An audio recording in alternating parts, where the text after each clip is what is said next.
Is today I'm going to get my first faction Unity champion? Let's pull some shards and find out.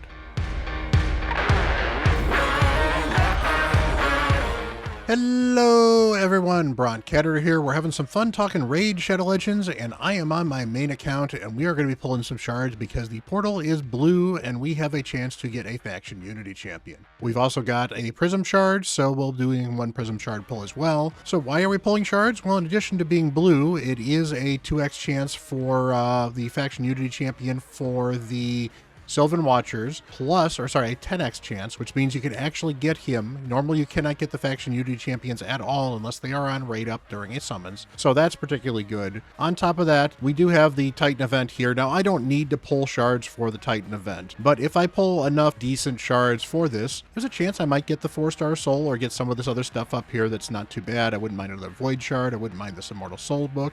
I could use the legendary skill tomes. I have a ton of legendaries I need to kind of book up. So, you know, this is all generally good stuff, so I'm not going to complain too much. There's usually pretty good stuff on the rewards here as well for the champion tournament here. And in fair, this is 200 extra points, so that gets me almost all the way to the next level soul just in getting this one up here as well. I still have some other places I can earn some points too. I could certainly go hard into the Dungeon Divers that is showing up behind me right here. We've got the Fusion Warm-Up. Do not forget to do this Fusion Warm-Up, by the way. There are 20 points in there for free, so make sure you get that as well. And like I said, I don't actually need to do any more events to get this soul as long as I do that Fusion Warm-Up, which I will make sure I get done.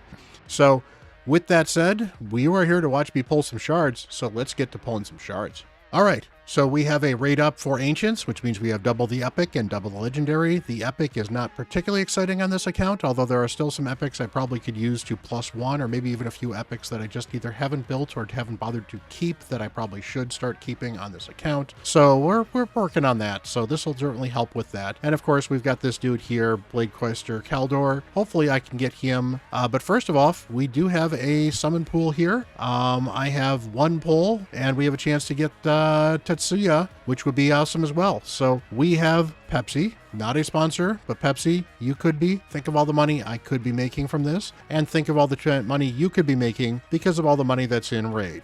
You know, and don't get me wrong, there's plenty of money in Raid. If you're a free-to-play player, if you're not a free-to-play player, no judgment, but, you know, Pepsi, think about it. So we get some prayers off to RN Jesus. May he bless this account, and let's get some pulls in. So we got this here. And of course, it's an Epic, and it is a Chanaru. It is too bad that she is not a particularly good Epic. She's got an A1, but some block buffs, not great. She's got a 3-time weaken, not great. And she's got this that attacks them all. It's an AoE attack. Not particularly exciting. It does put this skill back off of cooldown if you kill enemies, but she just doesn't do enough damage to really make her that exciting. So, yeah, oh well. You know, every once in a while you get lucky in these things, and it would have been nice. And if not, no big deal. So now we are going to go over here. We are going to pull 2 Ancients, and then we've got 80 of them here. I did invest a couple of my gems here. I was almost at 5,000 gems, so I decided I was going to get a couple extra. I really want any faction Unity champion. I really don't have any of them. It'd be kind of cool. I've got some really good Sylvan Watchers, and particularly I've got Nice as well. So I think the Unity champion here would be absolutely amazing. So that would be cool. If we get a legendary or 2 or 3, that would be awesome as well. Pulling about 80 means I'm probably likely to get a legendary, but we're kind of on the edge of likely. And again, it's not guaranteed. So hopefully we get something cool. It would be great. It would be great for the video. It would be great for you guys. Let's get something cool.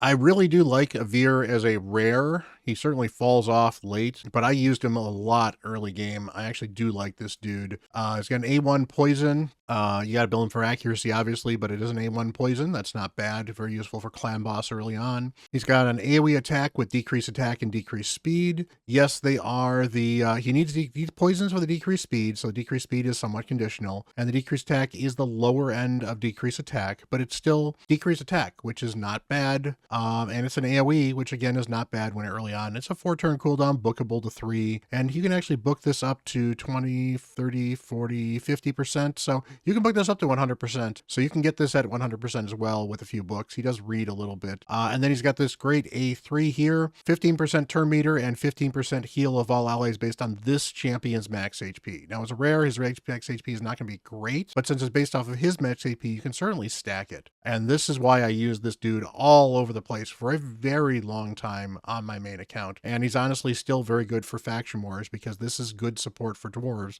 that does lack a little bit of healing and definitely lacks a little bit of turn meter boosting. So, all right, we got one more single and then we can get into the 10 pulls. All right, so that's probably the last rare we're going to talk about. We are going to be looking at hopefully legendaries. Let's get something cool. Polarium, bless this account, please. Annex, great damage dealer for clan boss. Balthus Drug Lord, not particularly exciting.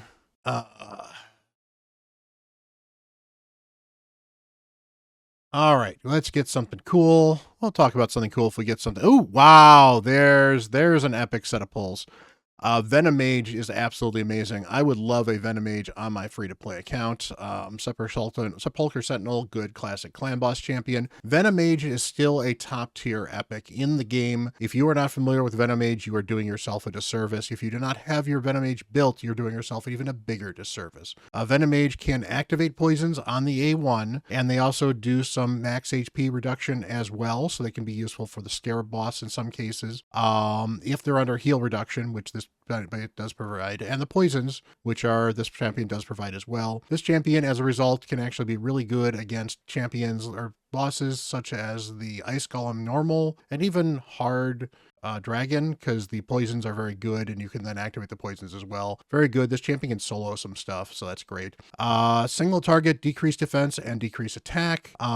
It's not the greatest thing, but you have to be under poison to get the decreased attack out, but this champion puts poisons out, so it's probably not that much of a problem. And for clan boss, this is absolutely amazing. Finally, you get the heal reduction and the poisons. You get 2 poisons and the 1 heal reduction, 100% chance, 3-turn cooldown. This champion can be useful for Amius as well. I kind of prefer A1 heal reductions for Amius versus this, just because it's hard to keep it up and he will reverse it into a continuous heal if you're not careful, but usable against Amius, especially early on, especially if you make this champion fast. On top of that, the enemies under a heal reduction inflict 15% less damage. So this is another damage reduction buff. This is really good for clan boss. And this is good for early clan boss because 15% damage reduction means you're taking 15% less damage. I mean, yeah, that's kind of basic, but it means that you can be tankier and last maybe an extra turn or 2 or 3 against the clan boss because you're taking less damage constantly. So your healers could keep up just a little bit longer, which means that you might be able to last a few more turns. So for early progression, absolutely amazing. For late game, still a very good champion as well. Overall, this also keeps this champion alive, which is part of why they can solo some stuff as well. Venom Mage is all you need to be able to do the Lizardman's Secret Room for epics on, I think it might be this rotation that we have right now, the Immortal Dragon, but it is a good ability on a very good champion.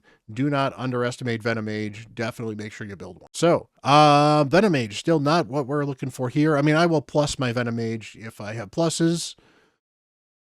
Hello, Polarium. This hopefully means I'm going to get some legendaries, right? A bunch of epics. That is good. I mean, to be fair, a bunch of these epics are going to be good for... There's a legendary. It's a Wall Master. Oh.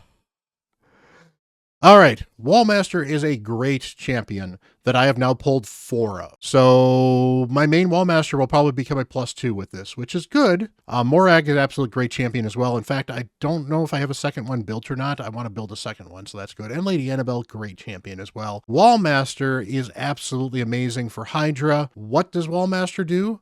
Well, he's got an A1 that attacks all enemies, will not trigger counterattacks, fills his champion turn meter by 5% for each living enemy after the attack. That is always going to be 20% versus Hydra, because you always are attacking living enemies, and there's always living after the attack. So even a decapitated head still counts as living. So from this perspective, he's getting 20% chance of turn meter boost, or 20% turn meter boost on his A1 every turn in Hydra. He is an absolute Hydra beast, and this helps. A2 attacks all enemies 2 times. First hit is a 75% chance of placing block buffs, bookable to 100. Places decrease attack, again bookable to 100. Fills his champion's turn meter by 5% for each living enemy after the attack, again an extra 20% boost. And it's a max HP hit that's a double hitter. So he absolutely smacks against Hydra. Now, max HP hitters have kind of been capped a little bit, so he does fall off in the Ultra endgame, but I still use mine because he's also still a block debuffs and a block buffs champion and a decrease attack champion, and that's absolutely an amazing combination, and the fact that he does a ton of damage is absolutely great as well. He is an attack-based nuker, but you don't need to build him with a ton of attack based on the fact that he's doing some max HP. He also has this A3 that is grants an extra turn, so he effectively can reduce the cooldown of his A3 quite a bit.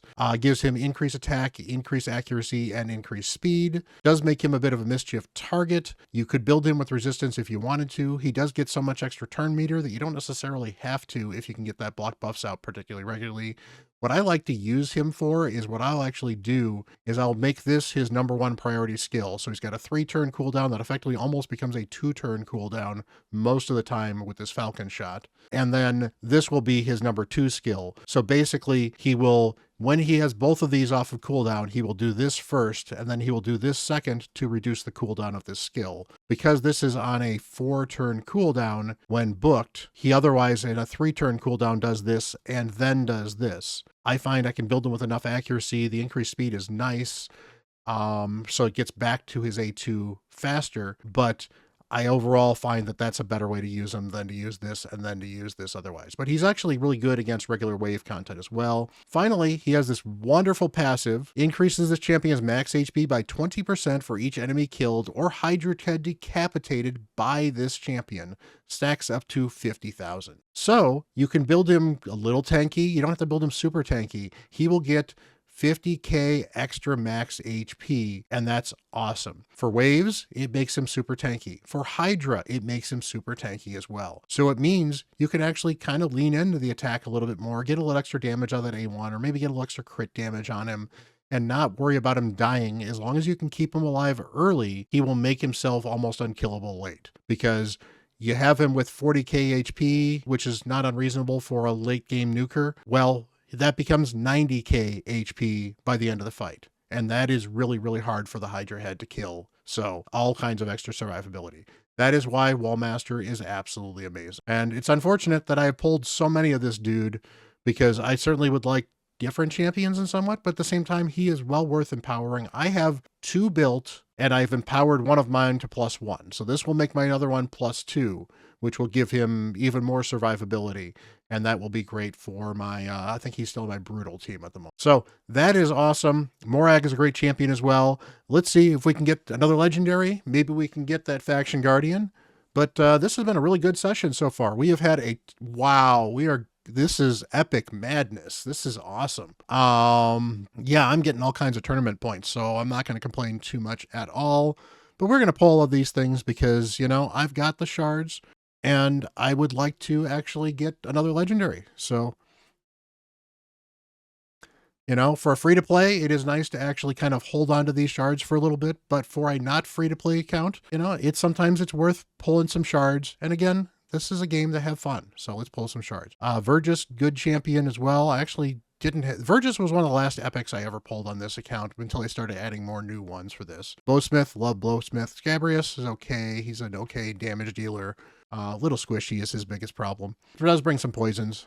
All right. Yep, we still have not been rare taxed yet, which is absolutely amazing. Warden is absolutely terrible. I wanted to make him work on my free-to-play. I could not. Bushi, not particularly exciting. How much do we have left? We've got 20 left. All right, come on, Pepsi. Let's bring another legendary home.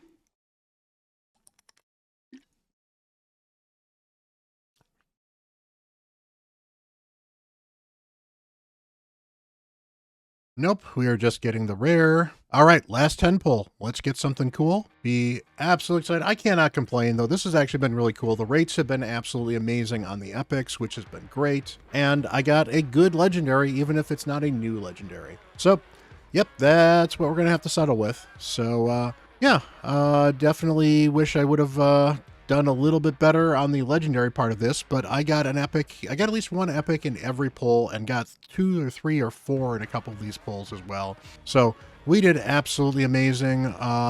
Looks like I did not get close enough to this mythic book. Who knows? Maybe I'll pull some more through the weekend. That would certainly be nice to get that mythic book because I need mythics to book. I didn't mean to claim that. That's fine. But that's going to be a lot more pulls. That's not going to be another just 10 pulls or 20 pulls under most cases. I need another 2,000-ish points, assuming that's somewhat accurate. Okay, I need a little less points. Still, not probably worth me going absolutely nuts for, but we'll see. Maybe I'll get really lucky with Clan Boss, get a couple more of those ancients there, or maybe I'll get lucky with farming. So who knows? This has been absolutely amazing, though. You know, let's do this as well. I know some people may cringe at this a bit, but we'll go find my wall master. In fact, let's all right, I need to hide that and then wall. All right, so yep, an extra 10% attack, 10% speed. The 10% speed is going to be absolutely amazing for him as well. We get the extra resistance and accuracy as well. It's nothing amazing.